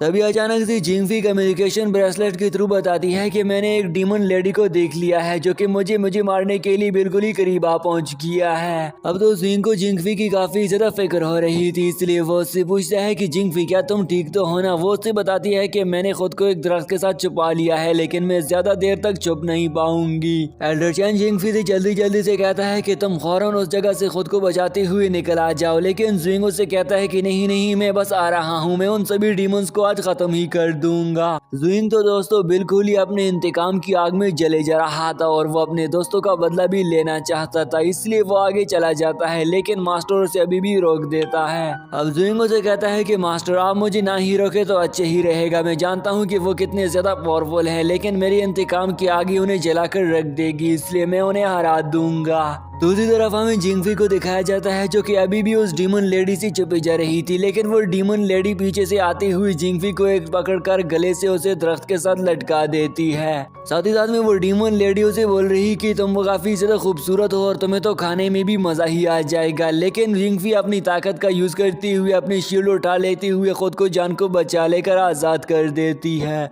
जिंगफी के पास भी अपनी पावर्स थी, इसलिए वो अपनी आइस पावर का यूज करती हुई उस डीमन लेडी पर हमला कर ही देती है, लेकिन उसने अपना शील्ड बनाकर उसके आइस क्रिस्टल को रुकवा दिया था। जिंगफी फिर भी हार नहीं मानती और वो एक मर्तबा फिर से कोशिश करती हुई डीमन लेडी पर हमला कर देती है, लेकिन इस मर्तबा भी वो खुद को बचा ही ले लेती है। अब डीमन लेडी भी गुस्सा हो चुकी थी, इसलिए वो जैसे ही उस पर हमला करने के लिए आगे की तरफ बढ़ती जा रही तभी बीच में गोल्डन मैन ने आकर उस डीमन लेडी को रोक लिया था। अब तो उन दोनों के बीच में फाइट शुरू होने ही वाली थी कि तभी अचानक से ज़ुइंग भी अपनी एंट्री मार देता है और उस डीमन लेडी पर हमला करते हुए फायर ड्रैगन से उसे पीछे धकेल देता है। अब तो वो डीमन लेडी भी ज़ुइंग से कहती है कि तुम माशाल्लाह कितने ज्यादा खूबसूरत से इंसान हो, तुम्हें मेरे साथ रहना पड़ेगा। लेकिन यहाँ पर तो हम देखते हैं कि जिंगफी अपने साथ एल्डर चैन के साथ कम्युनिकेशन करने की कोशिश करती है, लेकिन उसका कम्युनिकेशन ब्रेसलेट काम ही नहीं करता। अब वो डीमन लेडी इन्हें बताती है कि मुझे सारे के सारे सिया क्लैन के एल्डर मास्टर्स बिल्कुल ही पसंद नहीं है, इसलिए मैंने यहाँ पर एक बैरियर लगा रखा है जिसकी वजह से तुम कभी भी कम्युनिकेशन नहीं कर पाओगी।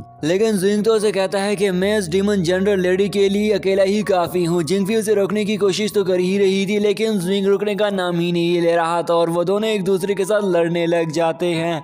अब जिंगफी ने भी अपनी आइस पावर का यूज करती हुई उस डीमन लेडी को आइस में कन्वर्ट कर ही दे दिया था। यहाँ पर जैसे ही गोल्डन मैन आगे बढ़कर उस पर हमला करने लग गया था, लेकिन वो खुद को आजाद करती हुई उसे ही नीचे गिरा देती है। ज़ुइंग भी अब उस लेडी पर हमला करने के लिए आगे बढ़कर उस पर हमला कर ही दे देता है, लेकिन उसने ज़ुइंग को भी गले से पकड़ कर रख दिया था। अब गोल्डन मैन उसे कहता है कि ये लेडीज हमसे ज्यादा पावरफुल है। डीमन लेडी ज़ुइंग को नीचे गिराते हुए उसके सर पर अपना पाँव रख देती है। साथ में वो उन दोनों को भी चैलेंज कर देती है कि आज तो तुम तीनों की तीनों मारे जाओगी। जिंगफी अपनी पावर्स का यूज करती हुई उस पर अटैक कर देती है, लेकिन जिंगफी के इस अटैक पर उस डीमन लेडी पर कुछ ही असर नहीं होता। साथ में डीमन लेडी ने इन दोनों पर हमला कर दिया था और इन दोनों को भी नीचे गिरा देती है। गोल्डन मैन फिर से एक मर्तबा हिम्मत करती हुई उस डीमन लेडी पर हमला करके उसे दूर फेंक दे देता है। इस तरफ ज़ुइंग जिंगफी से कहता है कि हमें जल्दी जल्दी से यहाँ से भागना पड़ेगा। डीमन लेडी ने भी उन दोनों को देख लिया था कि ये दोनों यहाँ से जाने लग गए हैं, लेकिन गोल्डन मैन फिर से बीच में आ जाता है और उसे रोकने की कोशिश कर रहा था, लेकिन डीमन लेडी रुकने का नाम ही नहीं ले रही थी। डीमन लेडी उस गोल्डन मैन को तो काफी मर्तबा नीचे गिरा देती है, इसलिए ज़ुइंग फिर से उस पर हमला करने के लिए आगे चला गया था, लेकिन ज़ुइंग भी अब काफी ज्यादा वीक हो चुका था, इसलिए वो भी उसका मुकाबला करने की काबिलियत नहीं रख पा रहा था। डीमन लेडी अपनी थंडर टेक्निक का यूज करके जिंगफी को भी दूर फेंक दे देती है। इस तरफ हम देखते हैं कि वो अब ज़ुइंग को मारने के लिए आगे बढ़ ही रही थी, लेकिन गोल्डन मैन ने आकर पीछे से उसे पकड़ लिया था। अब डीमन लेडी को भी उस गोल्डन मैन पर काफी ज्यादा गुस्सा आ रहा था, क्योंकि वो उस बार बार उसके रास्ते में रुकावट कर रहा था, इसलिए वो चाहती थी कि वो इससे सबसे पहले मार दे। इसलिए ज़ुइंग उससे कहता है कि तुम इसे छोड़ दो। ज़ुइंग गोल्डन मैन को बार बार बोल रहा था कि तुम इसे छोड़ दो, नहीं तो ये डीमन लेडी तुम्हें मार देगी, लेकिन गोल्डन मैन ज़ुइंग को ही बोल रहा था कि तुम जल्दी जल्दी से यहाँ से चले जाओ। और हम देखते हैं कि वो गोल्डन मैन को नीचे गिरा देती हुए उसे भी मार देती है। डीमन लेडी ने गोल्डन मैन को मार दिया था। ज़ुइंग ने भी ये देखकर उसे काफी ज्यादा गुस्सा आ रहा था, लेकिन ज़ुइंग बिल्कुल ही बेबस हो चुका था।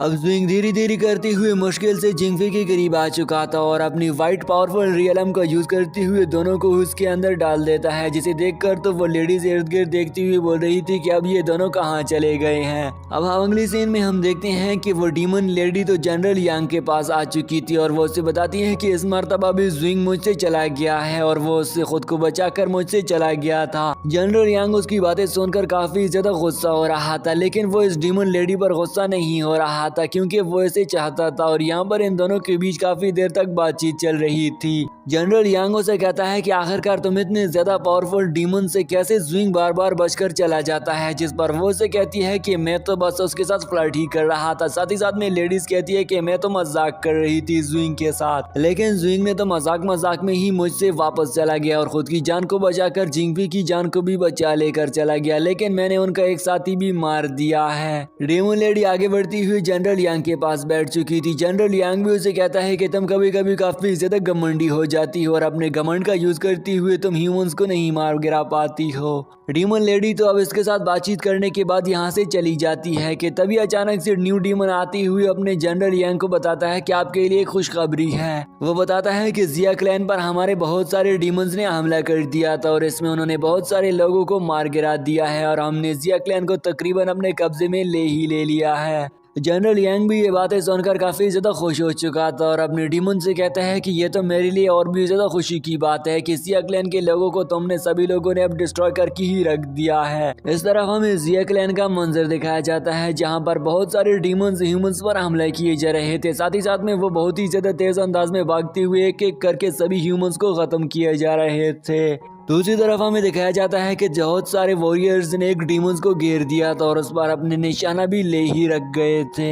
वो सभी वॉरियर उस डीमन को मारने ही वाले थे, लेकिन मारने से पहले उस डीमन ने अपने और भी बहुत सारे डीमंस को बुला ले लिया था। इसलिए वो सभी लोग इर्द गिर्द से घेरा बना लेते हैं ताकि वो खुद को प्रोटेक्ट कर सके, ना कि वो उस डीमन को अब मारने वाले थे। जिया क्लैन का सारा सामान तो अब बिल्कुल ही जंग का पहुंच चुका था, लेकिन इस तरफ हम देखते हैं कि एल्डर चैन जिंग से कहता है कि तुम काफी ज्यादा खुशकिस्मत हो कि तुम एक मर्तबा फिर से उस इतनी ज्यादा पावरफुल डीमन लेडी जर्नल से बचकर आ चुके हो। साथ ही साथ में एल्डर चैनो से ये भी बता रहा था कि इस मर्तबा डीमन के साथ लड़ने में हमारा काफी ज्यादा लॉस हो चुका है। हमारे बहुत सारे वॉरियर्स मारे जा चुके हैं और डीमन हमें काफी ज्यादा नुकसान पहुंचा रहे हैं। जिंग अपने एल्डर मास्टर से पूछता है कि मास्टर क्या तुम मुझे बता सकते हो कि इस जंग में कितने लोग मारे जा चुके हैं। इसलिए वो उसे एक लिस्ट दिखाता है और जिंग उस लिस्ट को देखकर तो हैरान हो चुका था क्योंकि इनके बहुत सारे लोग मारे जा चुके थे और जिंग को ये सब कुछ अब तो बर्दाश्त ही नहीं हो पा रहा था क्योंकि उसके अंदर उनके बहुत सारे दोस्तों के नाम लिखी हुई थी। इसी के साथ ही दोस्तों आज का ये एपिसोड यहीं पर एंड हो जाता है। मैं उम्मीद करता हूँ कि आप सभी दोस्तों को इस सीरीज का ये पार्ट काफी ज्यादा अच्छा लगा होगा। साथ में अगर अभी तक भी आप दोस्तों ने वीडियो लाइक नहीं किया और अच्छा सा कमेंट नहीं किया तो जल्दी से कमेंट लाइक कर दें। तब तक के लिए अल्लाह हाफिज़।